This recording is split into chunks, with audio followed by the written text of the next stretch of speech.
Welcome to Wealth Wisdom, the place you obtain insight and build wealth. If you are interested in this topic, please consider subscribe. The book we are going to share today is Rich Dads Who Took My Money by Robert Kiyosaki. To avoid spending your old age in poverty, you need to act now. Whenever the author gives a talk about personal finance, someone in the audience is bound to ask him, why does money matter anyway? Isn't happiness more important? In response, he smiles calmly and demonstrates why this attitude is so harmful. He'll begin with some alarming evidence. A survey for USA Today found that the #1 fear for Americans is running out of money in old age. More than crime, nuclear war, or anything else, their greatest worry is living a long life with no money. After letting this sink in, the author tells his audience that 1 in 3 Americans over the age of 65 has no retirement plan at all. In other words, their greatest fear will likely come true. The key message here is, to avoid spending your old age in poverty, you need to act now. Many people want to put off their money worries until they're older. But we only have a limited time to get our finances in order. Without a decent pension, many of us will have to keep working long into old age. And with so many living expenses to consider, things like college debt, mortgage payments, car payments, taxes, and care for our elderly parents, retiring might not be an option at all. Sure, working into old age might be good for your physical and mental health, but working forever because you have to is a very different matter. The painful truth is that our money-earning lives are divided up into 4 quarters, just like a game of American football. The first quarter stretches roughly from the age of 25 to 35, the second from 35 to 45, the third from 45 to 55, and the last from 55 to the time we're expected to retire. If we can't afford to retire at that point, we go into overtime. Then, when we're too old to work but have no money left, we're out of time. Game over. Nobody wants to reach those final 2 stages without having their finances in order. So, at some point in those 4 quarters, we should work toward financial independence. But what exactly should we do? The standard advice is, save, invest in mutual funds, and hold these for the long term. However, the author argues, this isn't the way to reach financial independence. It's too slow and far too unreliable. In the following chapters, we'll explore what you can do instead. The best way to become rich is through power investing. One common mistake people make is to only invest in paper assets, like mutual funds or individual stocks. They do this because it's the easiest way to invest. You simply ask your broker to buy a fund or a stock for you. With a mutual fund, you don't even have to decide what stocks to choose. That's left to the fund manager. But, as the author argues, this isn't the way to build wealth. You'll be waiting a long time for financial independence if you invest only in a mutual fund or a handful of stocks. Instead, you need to use several asset classes at the same time and become a power investor.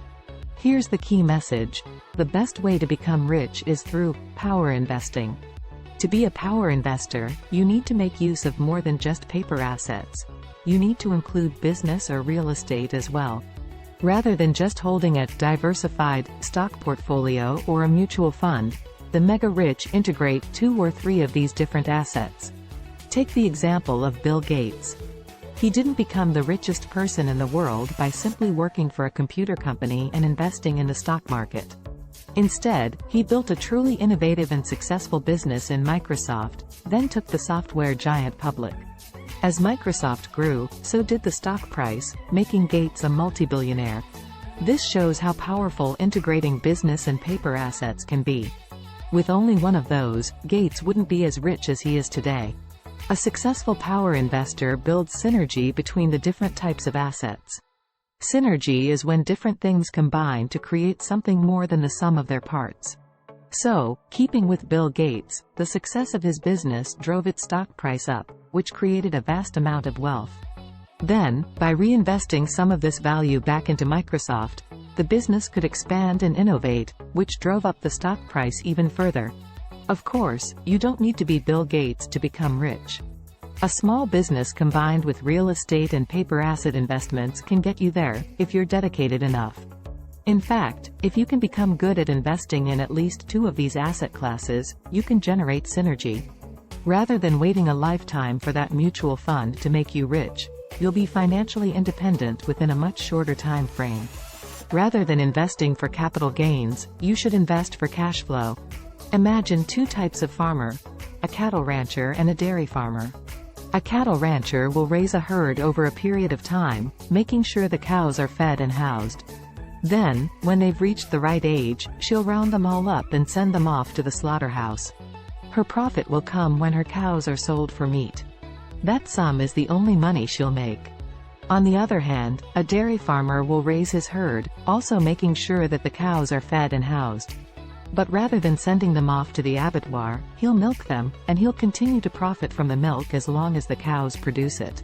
The key message here is, rather than investing for capital gains, you should invest for cash flow. When looking for assets, you should follow the dairy farmer's example. So, rather than killing your cash cow for a capital gain, you should milk it for as long as possible. Take real estate as an example.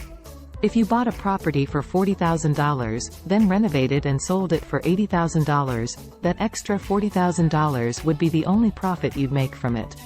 But if you turned it into a rental property, you could make back your original investment and much, much more.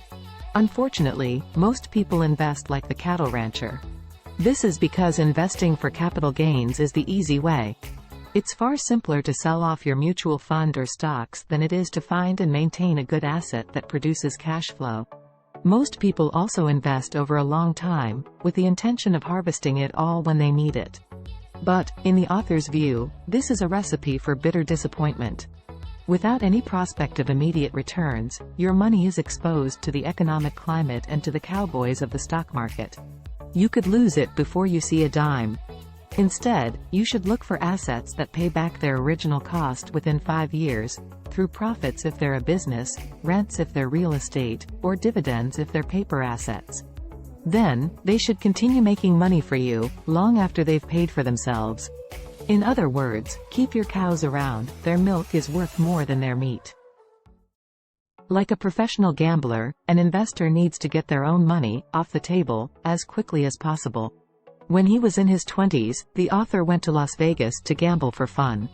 Starting with only $1 at the craps table, he soon hit a hot streak. It wasn't long before he'd won over $300. With the crowd cheering him on, he started placing bigger and bigger bets. Soon he was sitting on $3,000. A little voice in his head told him to pocket his winnings and carry on with a smaller amount. But he got greedy. On the next roll of the dice, he lost it all. Luckily, he gained a powerful lesson in the process. Here's the key message. Like a professional gambler, an investor needs to get their own money off the table as quickly as possible. Just like the author, many investors leave their money on the table for too long. They picture the stock price shooting up and start dreaming of a new car, a new home, or just being rich. But until they sell the investment, it's not their money. Sadly, the market often turns and they lose it all. The trick is to play with house money. So, in the author's case, he should have pocketed his casino money and continued playing with only his winnings, or, better yet, he should have left the table altogether. In the same way, investors should get their original investment back as quickly as possible and then move on to new ones. For instance, if you purchased a rental property, you should get your initial investment back in rents and then move the profits into other real estate opportunities. Even better, you could use financial leverage to buy the property with borrowed money. By doing so, you'd be using even less of your own money at the start. Then, with the return, you could buy another rental property, and another, and another. You'd effectively be using other people's money to make money for yourself, which is the best way of accruing wealth. The trick is to take your own money off the table early and keep moving into new opportunities. By doing this, money achieves a kind of velocity, just like a snowball gets bigger as it rolls downhill. In the author's view, this is a lot safer than investing for the long term. Leaving your own money on the table just puts you at risk of losing it all in the next market crash. You should learn to see the world from a banker's perspective. When the author was younger, his friend's rich dad took him to the bank. It was here that the author asked the loan officer a question. Would it be possible to borrow money from the bank to put into a mutual fund? As he asked the question, the loan officer smiled, then politely explained why he couldn't do that. It was just too risky. There was no way of guaranteeing that the bank would ever get their money back if they loaned it for such a volatile investment. And before they'd lend him any money for anything else, they'd need to see his financial statements. As they left the bank, the author realized that he'd just learned a valuable lesson about the way money works. The key message here is, you should learn to see the world from a banker's perspective. Bankers never hand money over to strangers without first seeing their financial statements and credit ratings.